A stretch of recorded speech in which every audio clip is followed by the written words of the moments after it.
Bom dia, boa tarde, boa noite. Eu não sei que horas que você está vendo esse vídeo. Aqui é o professor Marcelo Lasno e agora a gente vai falar um pouquinho mais sobre genética molecular, especificamente sobre esse tema extremamente polêmico, a transgenia. Pois muito bem. Uma coisa muito importante para se chegar à transgenia aconteceu em 1970. Nesse ano é identificada a primeira enzima de restrição, uma ferramenta que vai ser muito importante para fazer o transgênico. Em 1973, o Boyer e o Cohen estabelecem o que ficou conhecido, e até hoje a gente chama, de a técnica do DNA recombinante, ou seja, é essa técnica que vai ser a técnica responsável por fazer o transgênico. Em 1978, já utilizando essa técnica, a Genentech produz a insulina humana a partir de bactérias. E a técnica foi a do DNA recombinante. O que essencialmente a técnica faz? Um gene de interesse é coletado num organismo, transferido para uma célula receptora de outro organismo, que passa então a fazer uma proteína de interesse. No caso, a insulina. Está aqui, ó, insulina feita por bactérias transgênicas, tá vendo aqui, ó, derivada de ADN recombinante ou de DNA recombinante. A técnica em si consiste no seguinte: o gene humano é inserido aqui no DNA bacteriano menor chamado de plasmídio. Ambos DNAs são abertos com aquela ferramenta, a enzima de restrição. Colocados no mesmo recipiente, esses DNAs são unidos com uma outra enzima chamada de DNA ligase. E aqui você tem efetivamente um DNA recombinante, que oferecido por uma bactéria viva, absorve esse plasmídio recombinante e passa a fazer, tá vendo essas molinhas? Moléculas de insulina. Depois essa bactéria é destruída e a urina é purificada no meio. Em 1996, foi autorizado o plantio de transgênicos em larga escala nos Estados Unidos. Em 94, surgiu o primeiro transgênico vegetal e a primeira expectativa de poder utilizar isso no campo, que foi o tomate. Gente, os transgênicos surgiram e uma mística logo, né, se enevoou, vamos dizer assim, em volta dos transgênicos, de que eles matariam a fome do planeta. Vocês conhecem esse quadro? O quadro já caiu no Enem, Cândido Portinari, 1944, falando dos retirantes. Pois é, a fome é uma coisa muito séria, pessoal. Uma coisa que é um absurdo num mundo tão abundante quanto o nosso. A fome no mundo foi objeto, entre outros, da discussão de Jean Ziegler nessa obra chamada Destruição em Massa, onde ele coloca que em 2011 havia alimento suficiente para a alimentação de 12 bilhões de pessoas. No mesmo ano éramos 7 e quase com 1 bilhão de famintos. Essa aqui é a proporção do aumento da população ao longo do tempo. Você vê que atingimos 7 bilhões exatamente em 2011. E em 2015, um relatório oficial da ONU apontou 800 milhões, perdão, aqui o pequeno defeito aqui, 800 milhões de famintos em 2015, quando na verdade anos atrás a produção de alimento era muito maior que isso. Isso é para tentar botar uma pulguinha atrás da sua orelha, para perceber que esse argumento da transgenia como poder para a resolução da fome é, na verdade, um argumento que não se concretiza. Aqui vocês estão vendo um processo de produção de um transgênico. Aqui um outro caso onde se pegou um gene da prímula, essa plantinha, que é uma planta, apesar de planta produtora de ômega 3, eles pegaram esse genezinho e colocaram no DNA da soja, com a expectativa de que a soja fizesse tudo o que ela fizesse e produzisse, além disso, um óleo de soja com ômega 3. Tá? Isso aqui foi prometido por essa empresa e, na verdade, não se consolidou. A produção de transgênicos é enorme no mundo, o Brasil é o segundo produtor transgênico no planeta.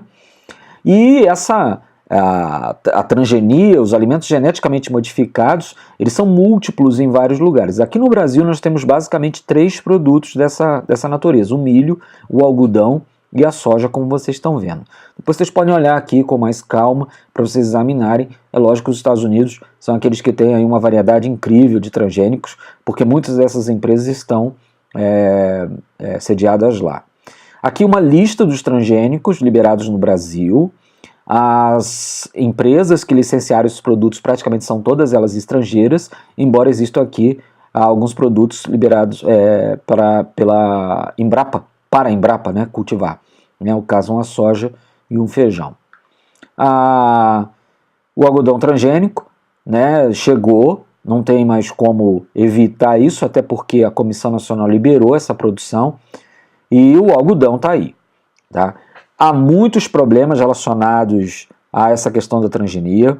A ex-líder do mercado, a Monsanto, perdeu a liderança, na verdade, porque ela foi comprada por uma outra empresa, que foi a Bayer.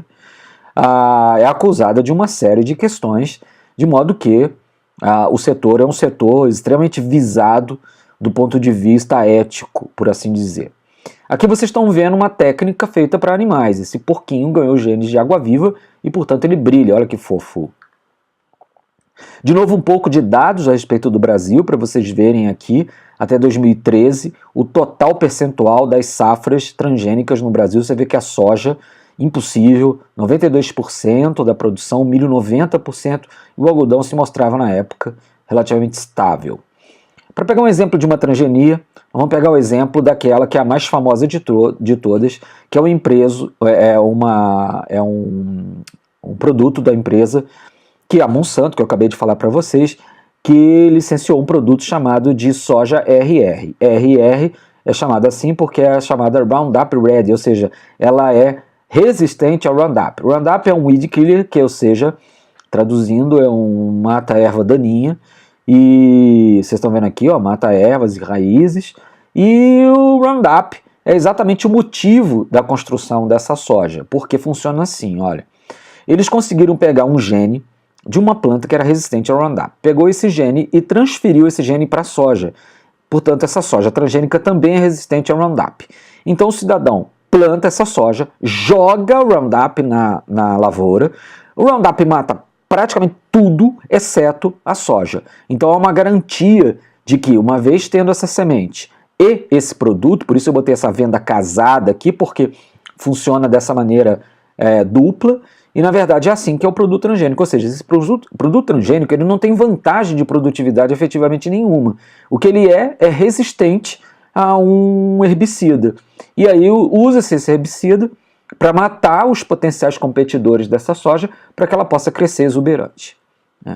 Essa soja é dita como soja mais produtiva, no final das contas, mas essa revista aqui fez um trabalho que provou que, na verdade, dependendo da safra, isso não acontece, tá vendo?